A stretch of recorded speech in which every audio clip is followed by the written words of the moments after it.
If you're ready to move to South Florida and looking to move to east side of the Florida, where there are so many condos and want to experience the beach lifestyle, then make sure you see this video, because in this video I'm going to discuss some of the facts which you may not see on ZillowRealtor.com just doing the glance research. What are the different kind of things it's available in the South Florida market? So let's start this video right now.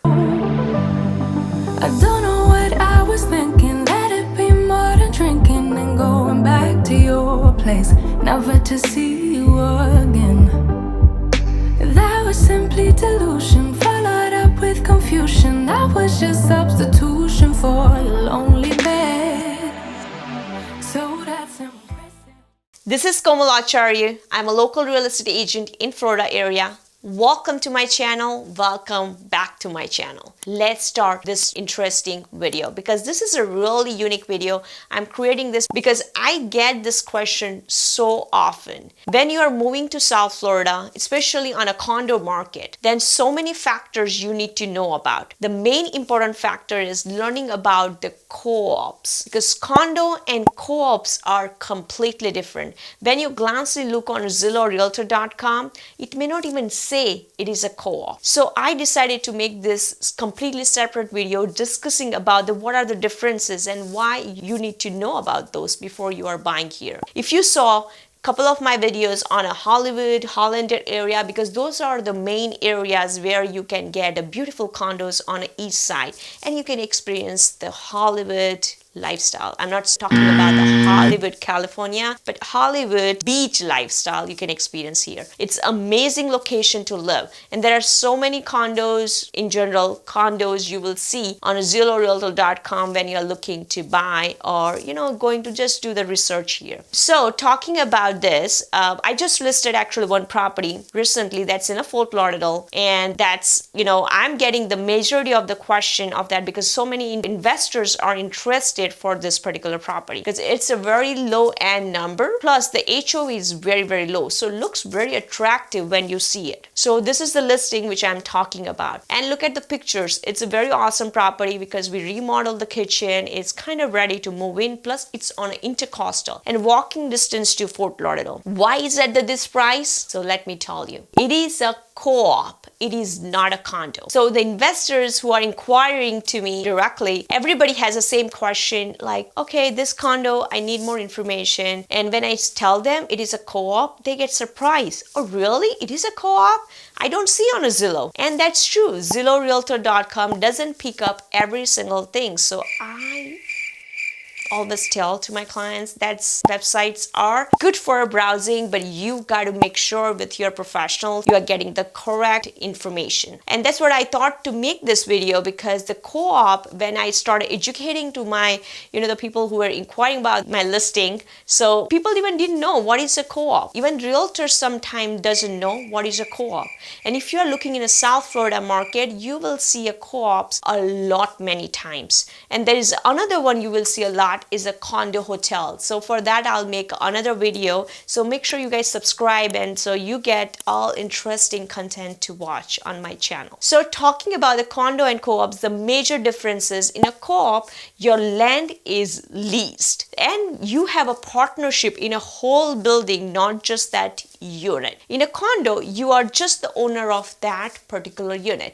So long story short, it is definitely the huge difference of the ownership. The another biggest difference is the financing. If you are looking to finance condo, it's not difficult. You will get even the 5% also you can finance if the HOA has a reserve. But if they do not have a reserve, then maximum is around 20% if you're buying for yourself. If the investment property, then it's 25%. So it's not difficult to buy condos. That's why the condo prices are usually more higher than co-op prices, because condo financing is pretty easy. You get the bank, private lenders, most of everybody will finance condos, so you don't have to have a cash. So you have a lot of leverage to buy a condo. That's why condo market is always higher than co-op market, even though it looks almost similar. And in co-op, the financing is the biggest issue, and that's the functional difference. If you see if you don't want to go too much in a leasing and ownership because it's so complicated to understand, but then the difference it's the financing, because in co-op the financing is very difficult. You won't even find the lenders, even though you talk to like 25 lenders. Then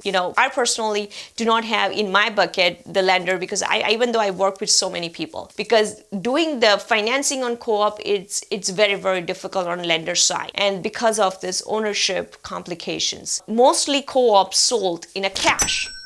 That was the biggest surprise. Many people were asking me question when I clarified them. They were like, oh really? If I get the letter from a bank, would you still take it? I said, yeah, but get the letter. You give an address, your pre-approval is just the pre-approval. You have to give the address and see that are they going to approve you for this particular property?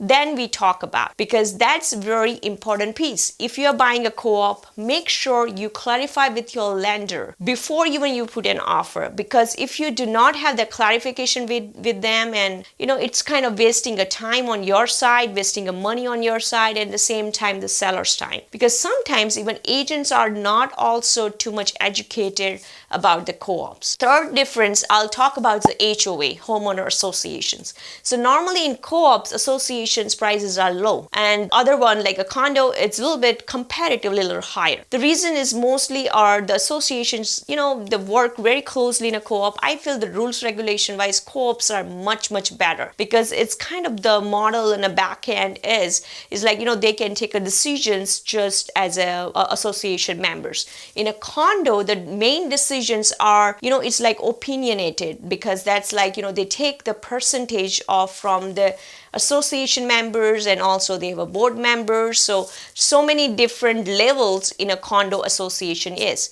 So let's say if there is something to pass the bill, the condo has a little more complication versus the co-op. And let's say even the rental restriction wise, many of the co-op doesn't too much bother in a rentals, but they do want to maintain the culture there. They don't want every property to be bought by the investor. So there's always the 1 year or 2 years ownership is there. But if the situation is a little bit crazy, then they do allow the rental even though they have the clause. Like if it's giving example of my own property, my client got stuck in a COVID time, this particular condo. We did rent it within even 1 year ownership, and co-op association did allow us. They didn't give us a hard time. But this particular, let's say, property was in condo, then it was almost impossible to go through them for this kind of scenario, because if they have rules, they have rules, and they're pretty much able to change at any time in a condo associations. So that way I feel is more friendly, the co-op associations versus the condo association, and the price wise is much lower versus the condo association fees. And another piece I will say is the property tax wise, the co-ops are a little bit lower than the condo, even though it's in the same location. Let's say this particular my property is really great location. If you check on the map, it's very close to beach. You can just walk to it, but the taxes will be much different than some other buildings you see, which are the actual condos, and compared to the co-ops. So that's like a huge functional differences if you buy condo versus co-op. And definitely do this like deeper research. If you are looking to buy something here, we are here, we have a team, and thanks to you guys, you have given a great support on our channel, and I'm getting a lot of calls from you. That's really wonderful. We are happy to serve you, and that's why I'm kind of putting the different department for the investors, where we can get the deals almost every week for our investors. And for the relocation clients, we are trying to develop the strategy so we don't lose any house. So if you are one of them who are looking to move, maybe this year or next year, and you just want some information, feel free to contact us. I hope you like this video, and I'll see you in my next video.